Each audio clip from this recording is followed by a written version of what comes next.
जय श्री राम दोस्तों। खेल खेल में शुरू हुआ एक सोशल मीडिया कैंपेन आज एक एजिटेशन बन गया है और सरदर्द बन गया है ये गवर्नमेंट के लिए। जी हाँ, बिल्कुल सही पहचाना आपने। मैं बात कर रहा हूं सीजेपी की, मतलब कॉकरोच जनता पार्टी की। सब जानते होंगे इसकी शुरुआत कहां से हुई।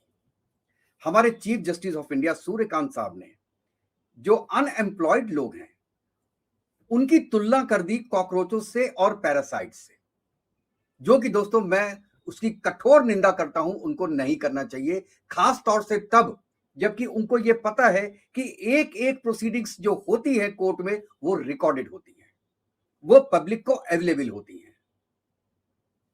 तो उनको ये टिप्पणी बिल्कुल नहीं करनी चाहिए थी और माफी मांगनी चाहिए थी। अब क्या हुआ कि एक बंदा अभिजीत दीप के उसके दिमाग में फितूर आया। उसने कहा कि यार इस सिचुएशन का फायदा उठाना चाहिए और उसने बीजेपी पे एक सटायर करने के लिए उसका नाम उससे मिला जुला रखा, सीजेपी। मतलब भारतीय जनता पार्टी की जगह कॉकरोच जनता पार्टी उसने नाम रखा। और 16 मई को उसने, जिस दिन सूर्यकांत साहब ने ये अपना स्टेटमेंट दिया था, उसी दिन उसने एक सोशल मीडिया पोस्ट डाल दी और कहा ये हम एक नया एजिटेशन शुरू कर रहे हैं, एक कैंपेन शुरू कर रहे हैं और जो जेंजी हैं इंडिया के वो जुड़े उनके साथ। पहले उसने कहा कि कोई पॉलिटिकल पार्टी इसमें ना जुड़े क्योंकि वी आर नॉट पॉलिटिकल। ये उसने पहला गेम खेला, जबकि वो खुद पॉलिटिकल है, आम आदमी पार्टी से संबंध रखता था। चलिए साहब, अब क्या हुआ, suddenly unexpectedly millions of followers उसमें ऐड होते गए। अब जब मिलियंस ऑफ फॉलोअर्स ऐड हो गए तब इसने कहा कि यार मैं तो बड़ा आदमी बन गया, अब क्या करें। अब इसका यूज करना चाहिए क्योंकि उसके दिमाग में पॉलिटिक्स का कीड़ा तो था ही। तो इसने कहा कि साहब हम ऐसा करते हैं कि हम एक पार्टी बनाते हैं जो कि अभी तक रिकॉग्नाइज नहीं है और ना ही आवेदन किया गया है। और उसकी उसने 5 मांगे, जो मैनिफेस्टो है उसमें 5 मांगे रखी। पहला, उसने कहा जुडिशियल रिफॉर्म, मतलब जो भी जजेस हैं उनको पोस्ट रिटायरमेंट जॉब्स और पर्क्स नहीं देना चाहिए। और इस बात का मैं भी समर्थन करता हूं, क्योंकि नहीं तो क्या होता है कि जजेस के जो आपके जो रिजल्ट्स आते हैं, जो ऑर्डर्स प्रोनाउंस करते हैं, वो प्रो गवर्नमेंट हो जाते हैं क्योंकि उनको गवर्नमेंट पोजीशंस चाहिए होती है। दूसरा, उन्होंने कहा कि हमको ये इलेक्टोरल इंटीग्रिटी चाहिए, मतलब जो डिफेक्टर हैं पॉलिटिशियंस, जो एक पार्टी छोड़ के दूसरी पार्टी में गए हैं, उन पे 20 साल का प्रतिबंध लगना चाहिए। और ये उसने जो डाटा लिया है, ये लिया है अपोजिशन पार्टी से। उनका भी एजेंडा डालना है क्योंकि उस वक्त उसको पता था कि इस पॉइंट से क्या होगा, अपोजिशन पार्टीज हमारे साथ कभी ना कभी किसी ना किसी मोड़ पे जुड़ेंगी। उनका हित है इसमें, क्योंकि आज बीजेपी, ज्यादातर पार्टीज लोग खुद टूट के बीजेपी पे मिल रहे हैं। इसने ये बोला, बहुत शातिर दिमाग का आदमी है और मैं कहता हूं अच्छा है, खराब नहीं है। तीसरा, वुमेन राइट्स के बारे में उसने कहा पार्लियामेंट में 50% रिजर्वेशन होना चाहिए, जो कि गवर्नमेंट लाने वाली है इस बार। ठीक है, डिलिमिटेशन ऐड कर दिया है गवर्नमेंट ने उसके साथ, लेकिन ठीक है, ये पॉइंट वेल सर्व्ड है क्योंकि वो चाहता है कि उसके एजिटेशन के साथ या कैंपेन के साथ जो फीमेल है वो भी जुड़े। 50% of India is female, right. चलो, फिर उसने कहा मीडिया मोनोपोली, मतलब कॉर्पोरेट सेक्टर मीडिया में ना आए। ये तो पूरी दुनिया में होता है। अब वो कहता है अदानी और अंबानी जिनके अपने न्यूज चैनल्स हैं, उनको ना दिए जाए न्यूज चैनल्स। ये बात मैं नहीं मानता हूं, क्योंकि कोई भी कैंपेन होता है, कोई भी चैनल्स होते हैं, पैसे लगते हैं उसके अंदर। अगर आपके पास ज्यादा पैसे हैं तो आपको गवर्नमेंट की फंडिंग की जरूरत नहीं होती और आप निष्पक्ष रूप से अपनी बात कह सकते हैं। लेकिन आपके पास अगर गवर्नमेंट फंडिंग चाहिए, आपको गवर्नमेंट के एड्स चाहिए आपको, तो आपको वही मानना पड़ेगा जो गवर्नमेंट कह रही है। इसलिए मैं ये पॉइंट पे नहीं मानता हूं कुछ हद तक। और जो लेटेस्ट डेवलपमेंट था वो उन्होंने एक पॉइंट ऐड किया, student justice, exam paper leak और उसकी अकाउंटेबिलिटी होनी चाहिए। इसमें दोस्तों मैं आपको एक बात बताना चाहता हूं कि मैंने भी इंजीनियरिंग का पेपर दिया था 83 में और मेरी पूरे इंडिया में 5th पोजीशन थी, लेकिन पेपर लीक हो गया था। वो पेपर दोबारा हुआ, जब दोबारा हुआ तो मेरी वो पोजीशन नहीं आ पाई। सिलेक्शन हो गया था लेकिन वो पोजीशन नहीं आ पाई जो पहले वाले पेपर में थी, तो क्या करते? सुसाइड कर लेते? क्या करते बताइए? सुसाइड करना कोई सही चीज है? वो तो जुर्म माना जाता है आपका आईपीसी के अंडर में, लॉ के अंडर में। लॉ के अंडर में जो चीज जुर्म मानी जाती है उसके लिए आप कहते हो कि आप 1 करोड़ रुपए दे दो। एनीवेज, इसके बारे में बाद में बात करेंगे। तो ये इनकी जो है बेसिकली 5 डिमांड्स थी। अब एक एक करके थोड़ा सा 2 मिनट में बात करते हैं कि यार ये लोग हैं कौन। इसका जो फाउंडर है, जो यूएस में बैठा था, इसका नाम है अभिजीत दिपके। ये पहले क्या रह चुका है? एएपी का, आम आदमी पार्टी का कम्युनिकेशन एडवाइजर, इसलिए इसको आइडिया है सब। सोशल मीडिया का आदमी है। और उसके बाद बॉस्टन यूनिवर्सिटी से पीआर में मास्टर्स किया है, पब्लिक रिलेशंस में मास्टर किया है। 30 साल का बंदा है और ये डिजिटल कंटेंट क्रिएटर है। और जो ये सीजेपी की जो ऑनलाइन सफलता है, इसके पीछे नेचुरल है कि इसकी रणनीति जो है वो काम आई है।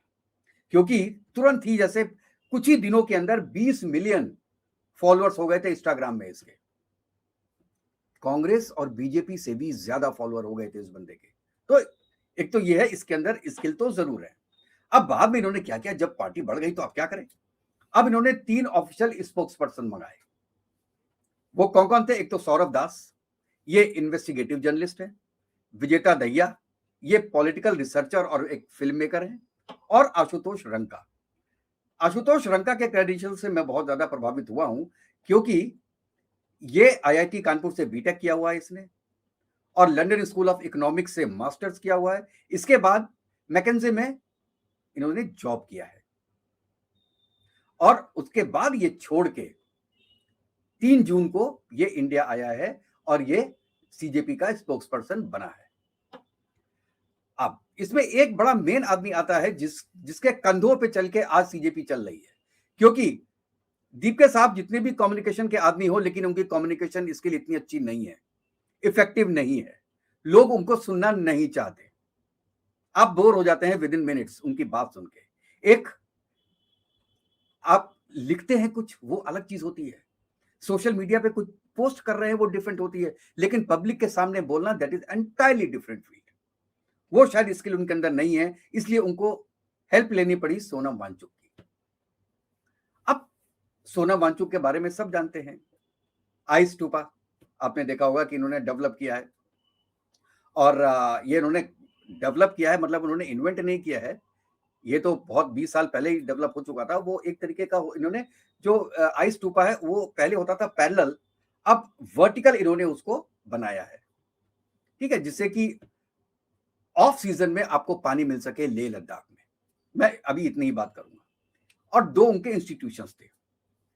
अब क्या हुआ, एफसीआरए का एंगल आ गया इसके अंदर, फॉरेन फंडिंग का, और उसमें इश्यूज आए। गवर्नमेंट की लैंड इन्होंने ली हुई थी, उसमें इश्यूज आए, तो उनका लाइसेंस रद्द कर दिया गया। उस दिन से ये अगेंस्ट हो गए धर्मेंद्र प्रधान के। उसके पहले बहुत अच्छे फ्रेंड थे।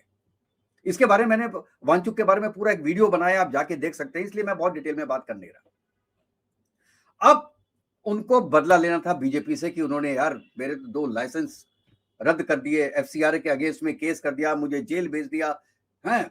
अब जो है वो उसके अगेंस्ट में एक सबसे अच्छा मौका था, वो बंदा बैठ गया हंगर स्ट्राइक पे। और इसके बारे में एक बात मुझे पता चली जब मैं इनका विकिपीडिया देख रहा था, तो यार इनकी फर्स्ट वाइफ ने भी इनके साथ काम किया है। जो दोनों इनके स्कूल हैं, वो दोनों ने मिलकर स्टार्ट किया था, और दोनों ने कोई इश्यू नहीं किया, मतलब इनके बच्चे नहीं हुए केवल इसलिए क्योंकि वो देश की सेवा करना चाहते थे। लेकिन 28 साल की शादी के बाद इस आदमी ने डिवोर्स किया और 2025 में मैरिज की, रीमैरिज की, गीतांजलि नाम की एक लेडी से। तो वो मुझे थोड़ा अजीब सा लगा यार। 1-2 साल, 3 साल, 4 साल के बाद शादी के बाद प्रॉब्लम्स आती हैं, लेकिन 28 ईयर्स के बाद उनकी वाइफ, पहली वाइफ का नाम शायद रेबेका नॉर्मन था, ऐसी कुछ नाम था उनका। एनीवेज, वो तो उनकी पर्सनल मैटर हो गया। लेकिन इनको भी एक मौका मिल गया कि अब हम कूद जाते हैं। और इनको तो हंगर स्ट्राइक करने की आदत है, क्योंकि इनके पिताजी ने भी हंगर स्ट्राइक की हुई थी जब इंदिरा गांधी गई थी उनको जूस पिलाने के लिए। ये पहले भी कर चुके हैं, इंडस्ट्रियलाइजेशन के खिलाफ हैं लद्दाख में। एनीवेज, वो तो अलग टॉपिक हो गया। अब क्या हुआ कि इनको ज्यादा ख्याति प्राप्त हो गई उसके अंदर। शुरू में दोस्तों 300 400 500 लोग आते थे तो गवर्नमेंट को भी कोई प्रॉब्लम नहीं थी। अरे यार लोग ऐसे ही हैं, बच्चे बैठे हुए हैं। और लेकिन सडनली कुछ लोग बढ़ने लगे जब इन्होंने, जो दीप के हैं, इन्होंने कहा कि भैया ऑल पार्टीज आर वेलकम। तो एसपी आ गई, कांग्रेस आ गई, और पार्टीज भी इनके साथ आगे जुड़ने लगी, आम आदमी पार्टी जुड़ने लगी, उसके स्टूडेंट विंग के लोग आने लगे। तो 21 तारीख को, मतलब कल की डेट में, जब ये इन्होंने कहा था कि हम पार्लियामेंट में मार्च करेंगे, उस वक्त करीब 40 से 50 हजार बच्चे आए। अब वो बच्चे कौन थे? वो स्टूडेंट थे या आम आदमी पार्टी, एसपी, कांग्रेस की जो स्टूडेंट विंग है उसके बच्चे थे? ये तो इतनी जल्दी पता नहीं चल पाएगा आपको जब तक कि पता ना चले, उसका इन्वेस्टिगेशन ना हो। लेकिन हाँ, बच्चे थे। अब वहां पे क्या हुआ कि उनके पास कोई परमिशन नहीं थी पार्लियामेंट हाउस जाने की। अब पार्लियामेंट हाउस जाने का भी वो दिन चुना जबकि वहां पे मानसून सेशन शुरू होने वाला था। कोई और दिन चुन लेते, लेकिन नहीं, यही दिन चुना। चलो भाई, कुछ लीडर्स भी आ गए, आम आदमी पार्टी के जितने लीडर्स हैं वो भी आ गए। आपके अखिलेश यादव की वाइफ, वो भी वहां पे थी, मुझे नाम नहीं याद आ रहा है। ये लोग उसके अंदर आ गए, काफी फिल्म स्टार्स भी आए, लेकिन कल के दिन कोई नहीं रहा मार खाने के लिए, क्योंकि वो जानते थे कि ये पार्लियामेंट में जाएंगे, पुलिस रोकेगी, हल्ला होगा। तो कोई बड़ा नेता भाई साहब दिखाई नहीं दिया कल के दिन। आम आदमी पार्टी के 2 या 3 नेता, संजय सिंह और मनीष सिसोदिया, ये जरूर दिखाई दिए, और कोई दिखाई नहीं दिया, जितने भी बड़े लोग हैं। एनीवेज, अब क्या हुआ, इन्होंने, मैंने खुद वीडियोस देखी हैं, इन बच्चों ने वॉल्स को तोड़ के उसकी ईंटें निकाल के पुलिस पे मारना शुरू किया। पुलिस तो रिटेलिएट करेगी। पुलिस कहते हैं कि 100 से ज्यादा पुलिसकर्मी घायल हो गए इसमें। तो पुलिस तो जवाब देगी, पुलिस ने डंडे डंडे मारना शुरू किया। अब जब पुलिस ने डंडे मारने शुरू किया तो ये वीडियोस पे आ गए। एक एक आदमी के पास मोबाइल रहता है, इन्होंने अपनी रील्स बनानी शुरू की कि हमको मार दिया, हमको मार दिया, हमको पीटे मार दिया, जबकि ब्लड नहीं निकल रहा। ऐसी वीडियोस बनानी शुरू कर दी और उन्होंने अपलोड करनी शुरू कर दी। उसका फायदा उठाया अपोजिशन पार्टीज ने। आज के दिन में राहुल गांधी राम मनोहर लोहिया हॉस्पिटल में अभी बैठे हुए हैं, लोगों से बात कर रहे हैं, गवर्नमेंट को भी जाना पड़ा। कल नड्डा साहब ने इनको बुलाया कि भाई आइए बात कीजिए। तो इन्होंने भी अपनी जो है कुछ मांगे रखी। इन्होंने कहा सबसे पहली मांग तो हमारी ये है साहब कि जो पेपर लीक जिसका हुआ है और जितने बच्चों ने, 21 बच्चों ने आत्महत्या की है, उनको 1-1 करोड़ रुपए दिया जाए। यहां मैं फिर भी, जो मैंने पहले बोला था, मैं डिफर करता हूं। डिफर मैं इसलिए करता हूं कि एज पर लॉ आपको सुसाइड करना एक जुल्म है, तो जुर्म के लिए आपको पैसे नहीं मिलने चाहिए। आप तो मर गए ना यार, आपकी फैमिली को पैसे तो फैमिली को मिलेंगे ना। और अगर यही किस्सा चलता रहा तो आगे ऐसे कितने भी सुसाइड होंगे, आपको पता नहीं चलेगा ये मर्डर है कि सुसाइड है। अगर 1-1 2-2 करोड़ रुपए मिलने लगे केवल इस काम के लिए, चाचा भतीजे को मार देगा, भतीजा चाचा को मार देगा। कहीं भी पेपर लीक हुआ, पेपर लीक की जो संभावना है वो ज्यादा हो जाएंगी। और चलिए, जो सुसाइड किया वो गलत है, क्यों हुआ मुझे समझ में नहीं आया। मैंने खुद कहा कि मेरे साथ खुद ऐसा हो चुका है, लेकिन मेरे दिमाग में तो कभी नहीं आया कि या मैं अपनी जिंदगी खत्म कर लूं या दोबारा पेपर ना दूं, या पहली बार मेरी 5th पोजीशन थी, दोबारा नहीं आ पाई मेरी, तो मुझे कोई डिप्रेशन हो गया हो। ऐसा तो नहीं हुआ, क्योंकि ये बच्चे बड़े थे। उस वक्त मेरी उम्र भी यही थी जो आज के बच्चों की थी एग्जाम देने में, 12th के बाद। तो उनकी टेंडेंसी ही सुसाइडल होगी। वो आज नहीं तो कल को नीट में पास हो जाते या नीट में फेल हो जाते तो भी सुसाइड कर लेते। संभावनाएं, मतलब मैं कह रहा हूं, मैं अपनी बात को जस्टिफाई करने की कोशिश नहीं कर रहा हूं, लेकिन मैं ये कोशिश कर रहा हूं कहने की कि अगर आपने जो सुसाइड किया है उसके लिए अगर आप पैसे देने शुरू कर देंगे तो ये केस बढ़ जाएंगे।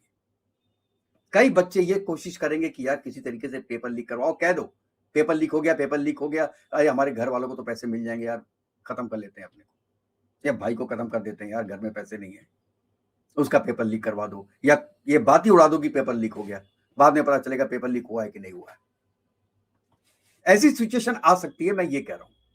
दूसरा उन्होंने कहा है कि भैया ये हमारे जो है साहब वांचुक साहब को छोड़ दिया जाए और उनको दोबारा, अब वो वांचुक साहब ने बोल दिया कि मैं तो हंगर स्ट्राइक में हूं, पहले कहा था खत्म कर दिया, आप कहते हैं नहीं खत्म नहीं कर रहा, हम हंगर स्ट्राइक करेंगे।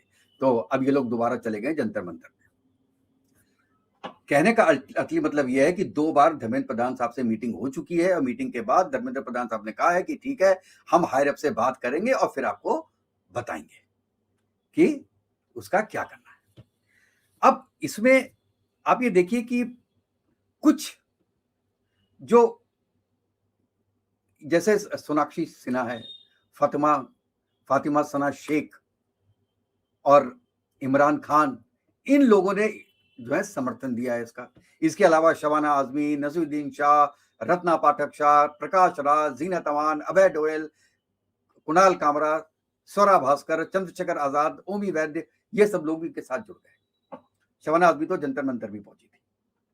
और आपने स्टेटमेंट सुना होगा कुणाल कामरा का, जो ये बोलते हैं कि सीता के पति का नाम लेके नीता के पति का काम कर रहे हैं। तो ये एजिटेशन अब कुछ दिनों पहले तक जो नीट के बारे में था वो हिंदू मुस्लिम पे कन्वर्ट हुआ। धर्मेंद्र प्रधान के रेजिग्नेशन से पीएम मोदी का रेजिग्नेशन आ गया, फंड ही चेंज हो गया, मैनिफेस्टो ही चेंज हो गया। एक बच्ची का मैं देख रहा था इंटरव्यू, कह रही है कि एक मुसलमान 100 हिंदुओं से अच्छा है, क्योंकि मेरी फ्रेंड की माँ 1 बजे मैं जब जाती हूँ उसके घर तो खाना खिलाती है। यार तू 1 बजे किसी फ्रेंड के घर जाती ही क्यों है, रात में 1 बजे? कमाल है। हमारे घर के बच्चे, हमें तो देखा नहीं कि 1 बजे जब भी जाती है, मतलब वो अक्सर जाती होगी ना रात में 1 बजे अपनी फ्रेंड के घर, और ये बात कह भी रही है। और एक जो जेएनयू की प्रोफेसर है वो गाना गा रही हैं, यहाँ नाम रहेगा अल्लाह का, हर दिल में अल्लाह बसता है। ठीक है भाई, अल्लाह हमारे दिमाग में भी, दिल में बसता है, राम भी बसते हैं, अल्लाह भी बसता है, दोनों एक ही हैं, अलग नहीं है। तो राम का नाम भी तो ले सकते थे वहां, केवल अल्लाह का नाम क्यों लिया?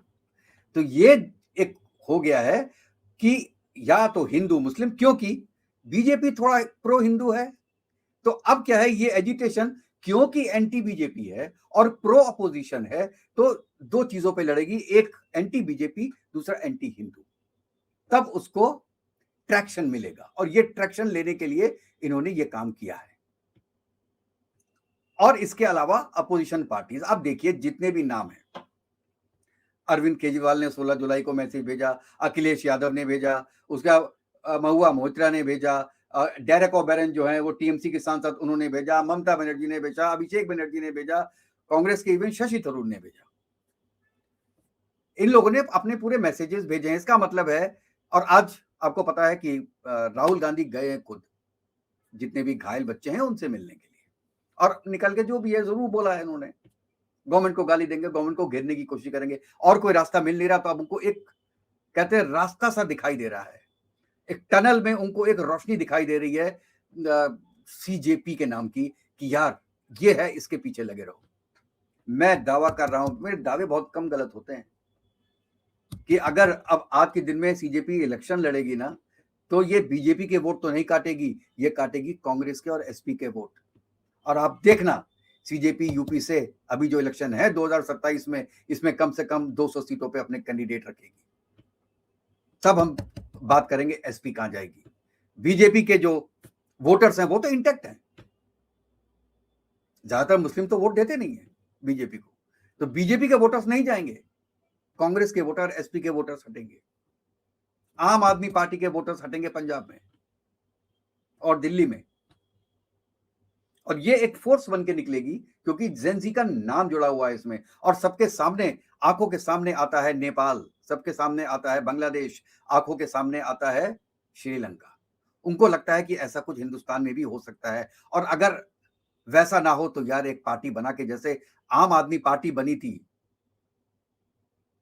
वैसे ही सीजेपी बन जाएगी, कुछ नाम चेंज कर देंगे, क्योंकि जब इनको सीरियसनेस आएगी पार्टी में तो इनको कॉकरोच नाम चेंज करके कुछ और नाम रखना पड़ेगा रजिस्ट्रेशन कराने के लिए, ये भी वो करा लेंगे। और ये इन सब बातों के बाद मैं एक बात जरूर बोलना चाहता हूं कि गवर्नमेंट की भी गलतियां हैं इसमें।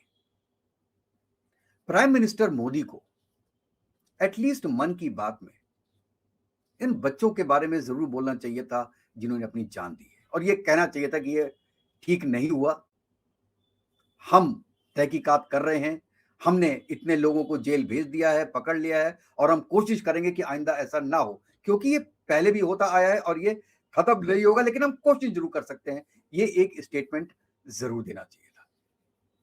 और दूसरी बात बोलेंगे कि गवर्नमेंट कॉम्प्लिसेंट हो गई थी। कॉम्प्लिसेंट इसलिए हो गई थी क्योंकि अपोजिशन थी ही नहीं। राहुल गांधी तो कब 20-25 दिनों के बाद निकल के अवतार हो जाता है एक दिन के लिए, पता नहीं चलता। महीने भर कहाँ रहते हैं और सडनली एक दिन आ जाते हैं और दो बार दो भाषण देके और लोगों से मिलके फिर गायब हो जाते हैं। आम आदमी पार्टी का अस्तित्व खत्म हो गया है, वो केवल अब पंजाब में रह गई है। एसपी तो लोकलाइज पार्टी है, वो यूपी की है और उसमें बाबा ने वैसे ही इनकी ऐसी तैसी फेरी हुई है। अपोजिशन पार्टी सबसे बड़ी टीएमसी थी, टीएमसी खत्म हो गई और बाकी की जो बड़ी बड़ी पार्टीज है वो ऑलरेडी एनडीए में है, बीजेपी के साथ है। और जो बीजेपी के साथ नहीं है वो तोड़ तोड़ के टूट टूट के बीजेपी के साथ आ रही है। तो अपोजिशन जब खत्म हो गई तो इस वक्त एक बहुत वैक्यूम है और ये वैक्यूम लेने की कोशिश करेगी कॉकरोच जनता पार्टी। ये चीज अभी राहुल गांधी को समझ में नहीं आ रही है, ये चीज अभी अखिलेश यादव को समझ में नहीं आ रही है और ये ममता बनर्जी को समझ में नहीं आ रही है। बात आम आदमी को समझ में आ रही है कि ये तुम्हारी वोट खींचेगी। अगर ये पॉलिटिकल विंग बनता है इसका, तो बनेगा जरूर क्योंकि समर्थन तो प्राप्त है। तो क्योंकि ये एक पॉलिटिकल फ्रेमिंग की तरफ जा ही रहा है और ये पूरा लग रहा है कि ये पूरा जो एक एजिटेशन है ये अपोजिशन ऑर्केस्ट्रेड है। और तभी गवर्नमेंट ने कहा कि ठीक है नड्डा साहब मिलिए, हो सकता है कुछ और भी लोग इसमें जरूर मिलेंगे, गवर्नमेंट कोई ना कोई एक्शन जरूर लेगी, लेकिन the damage is done. Public के पास ये इंफॉर्मेशन गई है कि गवर्नमेंट एक जेंजी की बात नहीं सुन रही है, जो कि बिल्कुल ही गलत है। लेकिन आज के दिन में वास्तविकता नजर आ रही है इसके अंदर, जो कि नहीं होना चाहिए। गवर्नमेंट को कॉम्प्लिसेंट नहीं होना चाहिए क्योंकि वो पब्लिक के वोट लेके पब्लिक पे राज करती है। और दूसरा, आज के दिन में 15% अनएम्प्लॉयमेंट है इंडिया का। तो ऐसे में कोई भी गवर्नमेंट अपनी रेस्पॉन्सिबिलिटी को इग्नोर नहीं कर सकती है। और नीट के एग्जाम के बाद भी 6 पेपर और लीक हुए हैं। किसी ना किसी को रेस्पॉन्सिबल तो आपको मनाना ही पड़ेगा और रेस्पॉन्सिबल हमेशा टॉप के लोग होते हैं। तो आपको प्रधान साहब को चेंज करना चाहिए था। उनका या तो पोर्टफोलियो चेंज करते, मिनिस्ट्री चेंज करते, या कोई ना कोई एक्शन ऐसा जरूर लेना चाहिए था कि जैसे दुनिया को पता चले, पब्लिक को पता चले, जेनजी को पता चले कि yes you are serious on that. केवल कैमरे के पीछे रह के लोगों को पकड़ना वॉज नॉट सफिशिएंट। ये कहना कि हम अब आर्मी का यूज करेंगे, एयरफोर्स का यूज करेंगे और हम ये सोचेंगे कि कैसे करना है, आपको पूरा सिस्टम चेंज करना पड़ेगा। जो आप स्टडी कीजिए, जो चाइना में सिस्टम है, एक एग्जाम होता है, उसी एग्जाम में इंजीनियरिंग भी है, मेडिकल भी है, सीए भी है, सब कुछ एक एग्जाम है और वो एग्जाम बिल्कुल वाटर टाइट होता है। अगर आप 1 लाख एग्जाम कराएंगे हिंदुस्तान में तो कहीं ना कहीं तो पेपर लीक होगा ही होगा। आज इसका हुआ है, कल जेई का होगा, कल रीजनल कॉलेजेस का होगा, कल किसी यूनिवर्सिटी का होगा। आप किसको रोक सकते हो?